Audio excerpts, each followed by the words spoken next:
What's up, YouTube? It's Nemo, and today I am here with another video. And since it is National Championship Monday, first of all, who y'all got winning tonight's game? UConn or Purdue? I got UConn winning it. I ain't gonna lie. I feel like it'll be fun watching Donovan Clingan and Zach Edey battle down low. But I got UConn winning it. Y'all let me know. But I figured this will be the best time to take a look at the last 10 national championship games before today and to rank them 1 through 10. Now, obviously, as y'all know, in 2020 we didn't have a national championship game. So we going 2023 to 2013. And at the 10th spot, I have the 2021 national championship with Baylor going up against Gonzaga. Now, to me, this was a weird national championship. One, because there were limited fans in the building, and that whole season there was very limited fan interaction with the teams. Teams was playing in empty arenas with crowd noise. It was an awkward season, but we got through it. And I honestly believe that Baylor was the best team that year.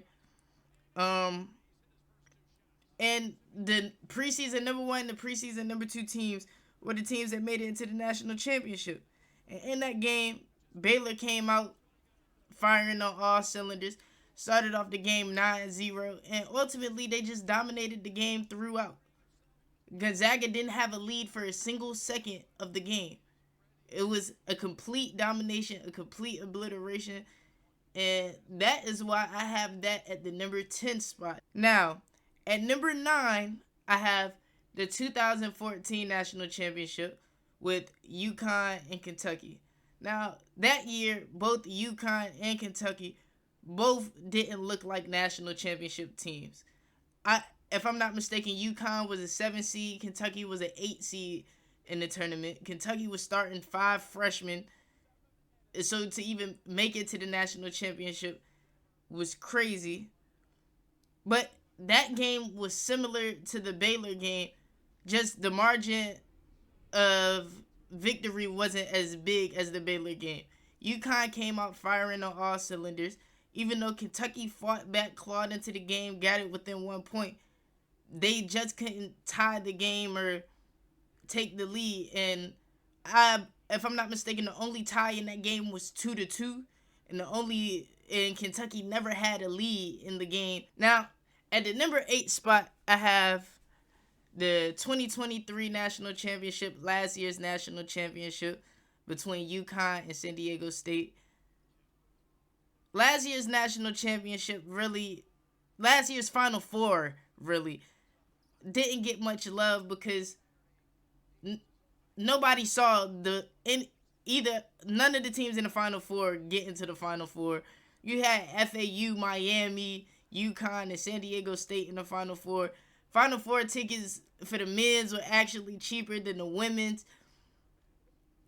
It was weird. It was a weird year for men's college basketball. The game started off back and forth, going up between UConn and San Diego State. One team would throw a punch, the other team would throw a punch. But with around 13:58 to go in the first half, UConn really put their foot on the gas. They decided to floor it. They took the lead, took control of the game, and really, to me, watching as a fan, it looked like they were able to coast the victory. They was able to just ride it out, win the national championship, get UConn their 5th, and I believe since 1999. And they might get their 6th tonight. So, at the number 7 spot, I have the 2018 national championship between Villanova and Michigan. Now, going back and watching that game,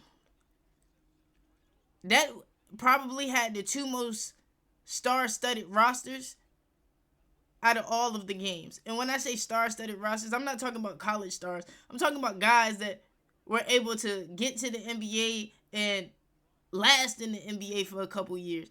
I know it's only 2024. It's been 6 years. But Michigan had guys like Jordan Poole and Duncan Robinson coming off the bench. And Villanova had Dante DiVincenzo come off the bench for them. Dante DiVincenzo finished that game with 31 points. He dominated that game. And the game came off to a quick start. Both teams were hitting, both teams were firing. You could see the star power on both sides of the court for Michigan and for Villanova. And Villanova relied heavily in the first half on Dante DiVincenzo to get them buckets to help build a gap between them and Michigan. But in the second half, Villanova completely dominated Michigan. Like, in every way possible. They won that game by 20 plus, but obviously, you know, when you get up by 20 in the national championship with like 2-3 minutes left, you put your foot on the gas. They ended up winning by 17. But that's what I have at the number 7 spot. At number 6, we have the 2017 national championship between Gonzaga and North Carolina. And the first thing I want to say is those all-black Gonzaga uniforms were hard. Like, I don't even remember them. But we might have to go back to them all-black Gonzaga uniforms. But throughout the entire first half, the game was back and forth. Both teams were going on runs, and the other would end up responding to those runs. And Gonzaga went into the half with a 35-32 lead. But in the second half, UNC came out hot. They started off on an 8-0 run. And after that, the second half went back and forth. Big shot after big shot being hit until Nigel Williams-Goss rolled his ankle. I believe when Nigel Williams-Goss rolled his ankle, that gave UNC momentum.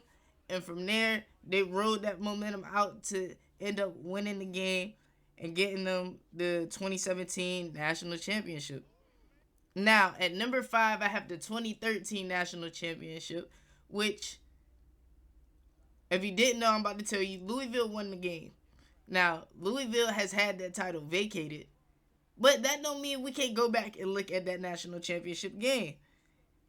And looking at the game, both teams came out the gate being physical, hitting shots, and Michigan jumped out to an early lead, hitting big threes. They had a guy that averaged like 1 point a game. I can't think of his name. His first name was Spike. I can't think of his last name. And he hit 3 big threes in the first half that helped Michigan grow a lead. Michigan ended up going up by 12. Louisville fought all the way back to take the lead in the first half, to take a 1 point lead. Then Michigan responded right before half and ended up taking that 1 point lead back. Now, in the second half, that game ended up going back and forth. It was back and forth, back and forth, back and forth until the 13-minute mark when Louisville took their lead. When Louisville took the lead of that game, it was no stopping them. They rolled it out until the buzzer sounded and they were national champions. And I felt like it was big that Louisville won that game, and it was emotional.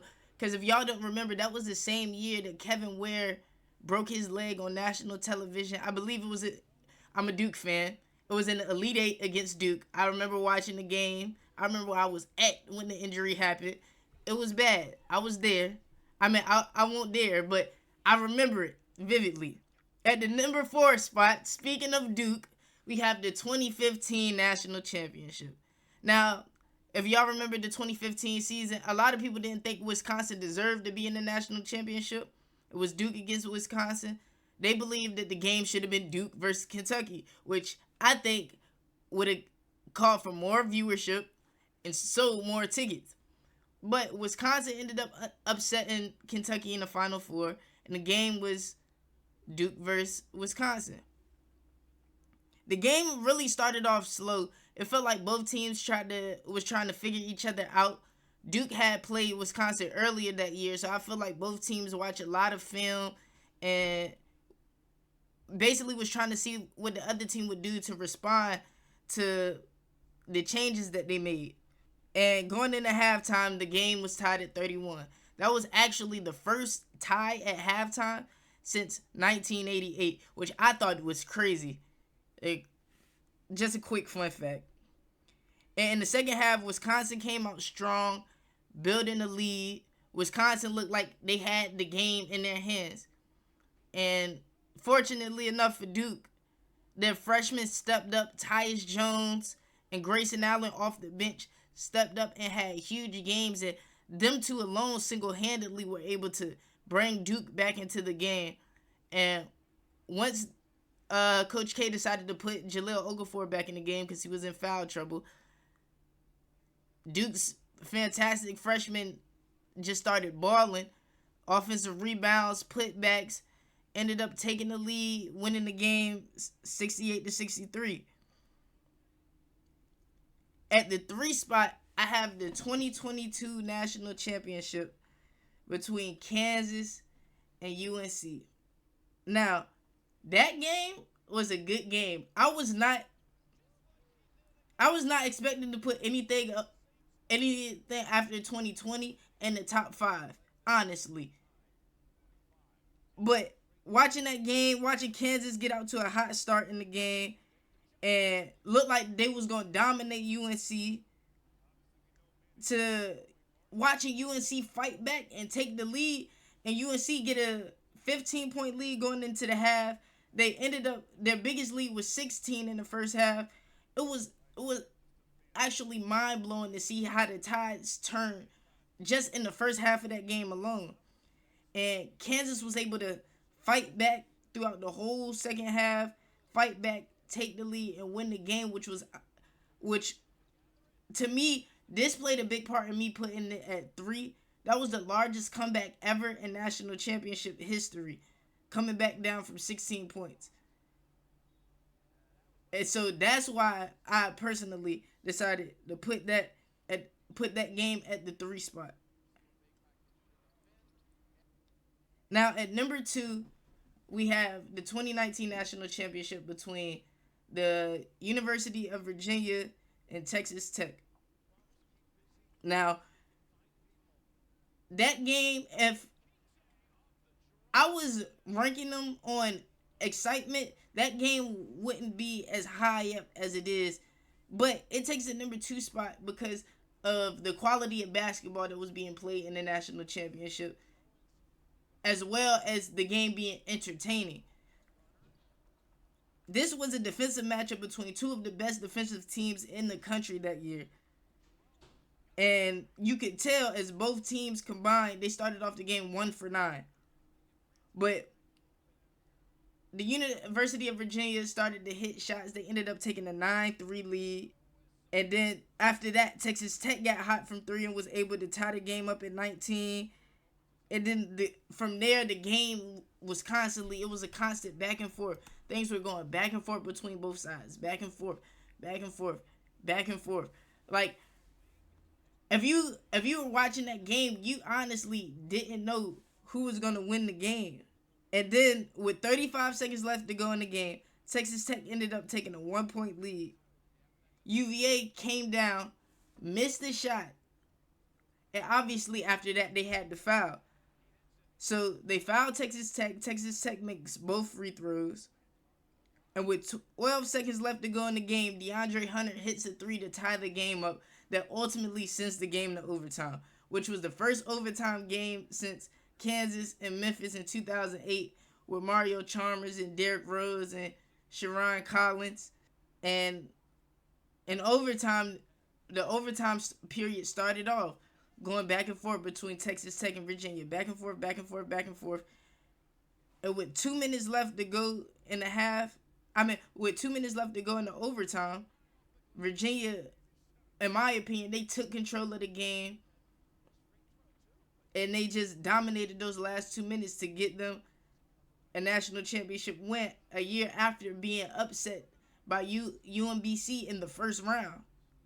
And my number 1 national championship in the last 10 national championships has to be the 2016 national championship between UNC and Villanova. And it feels odd putting it at number 1 just because I feel like in anything, music, sports, everybody even video games, a lot of people like to put that 2015, 2016 time period on a pedestal, and I just don't think that's right. But that 2016 national championship was amazing. Both teams played well, played physical, and the game was back and forth the whole time.